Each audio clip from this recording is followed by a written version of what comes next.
to start with our triggers and setting our intention and clearing our space. And then we are going to do our summary and go to chapter 17. So let's go ahead and get right into it.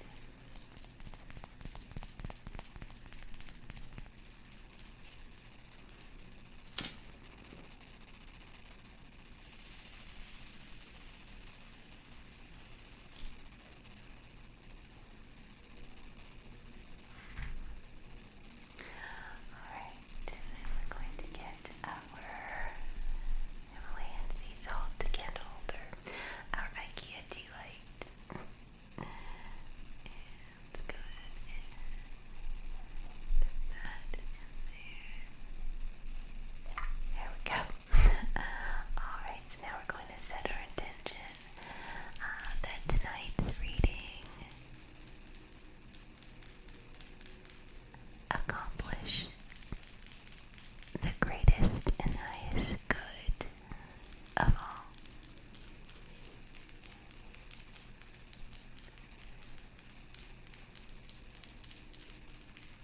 Okay, so we're going to just put that there. I guess I do fast tapping, so. Okay, and now for clearing our space, we're actually going to do a little bit of sage.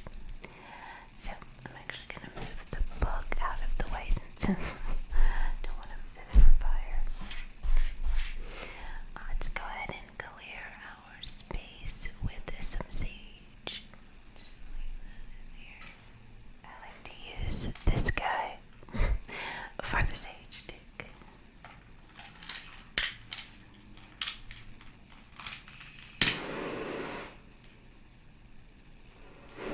Oh shoot. We don't need it that strong, right?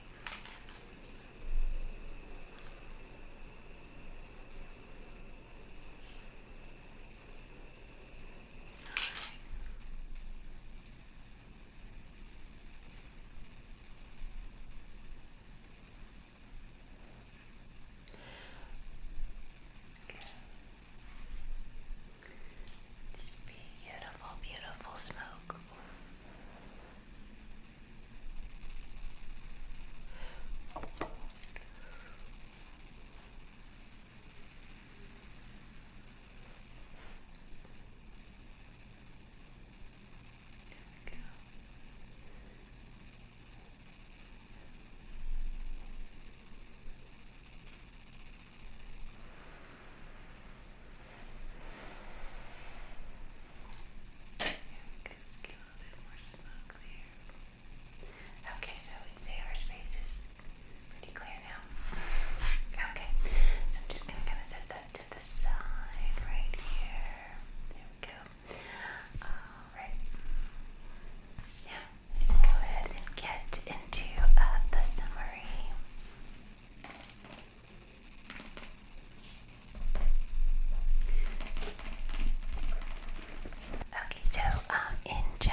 is shoved aside, and a man issued from beneath the drapery into the open air. He was enveloped in a cloak that might have been intended as a protection from the chilling damps of the woods, but which served equally well as a mantle to conceal his person. He was permitted to pass the grenadier, who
Even so, replied the single-minded disciple of the king of Israel when the young man had ended, I have found much that is comedy and melodious in the maidens, and it is fitting that we who have consorted in so much peril should abide together in peace. I will attend them when I have completed my morning praise, to which nothing is now waiting but the doxology. Wilt thou bear a part, friend? The meter is common and the tune south well. Then, extending the little volume and giving the pitch of the air anew with considerate attention, David recommenced and finished his strains with a fixedness of manner that it was not easy to interrupt. Hayward was fain to wait until the verse was ended, when, seeing David relieving himself from the spectacles and replacing the book, he continued, It will be your duty to see that none dare to approach the ladies with any rude intentions, or to offer insult or taunt at the misfortune of their brave father. In this task you will be seconded by the domestics of their household. Even so, it is possible that the natives and stragglers of the enemy may intrude, in which case you will remind them of the terms of the capitulation, and threaten to report their conduct to Montcalm. A word will suffice. If not, I have that here which shall, return David, exhibiting his book with an air in which meekness and confidence were singularly blended. Here are words which uttered, or rather thundered, with proper emphasis and in measured time, shall quiet the most unruly temper. Why rage the heathen furiously? Enough, said Hayward, interrupting the burst of his musical invocation. We understand each other. It is time that we should now assume our respective duties. Gamut cheerfully assented, and together they sought the females. Cora received her new and somewhat extraordinary protector courteously at least, and even the pallid features of Alice lighted again with some of their native archness as she thanked Hayward for his care. Duncan took occasion to assure them that he had done the best circumstances permitted, and as he believed quite enough for the security of their feelings of danger there was none, he then spoke gladly of his intention to rejoin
resentment. The flow of blood might be likened to the outbreaking of a torrent, and as the natives became heated and maddened by the sight, many among them even kneeled to the earth and drank freely, exultingly, hellishly of the crimson tide. The trained bodies of the troops threw themselves quickly into solid masses, endeavoring to awe their assailants by the imposing appearance of a military front. The experiment in some measure succeeded, though far too many suffered their unloaded muskets to be torn from their hands in the vain hope of appeasing the sound of the natives. In such a scene, none had leisure to note the fleeting moments. It might have been 10 minutes, it seemed. It seemed an age that the sisters had stood riveted to one spot, horror-stricken and nearly helpless. When the first blow was struck, their screaming companions had pressed upon them in a body, rendering flight impossible, and now that fear of death had scattered most, if not all, from around them, they saw no avenue open but such as conducted to the tomahawks of their foes.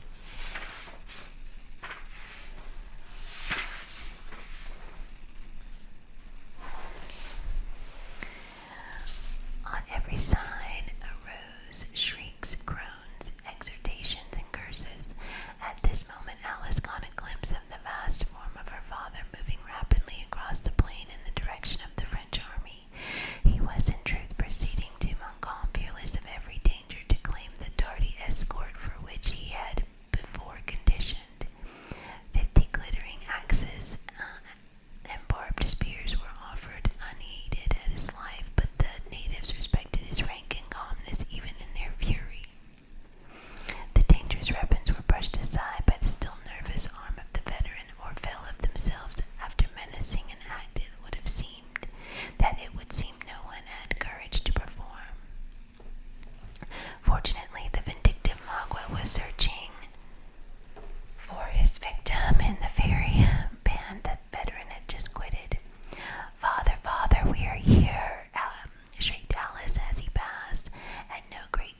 this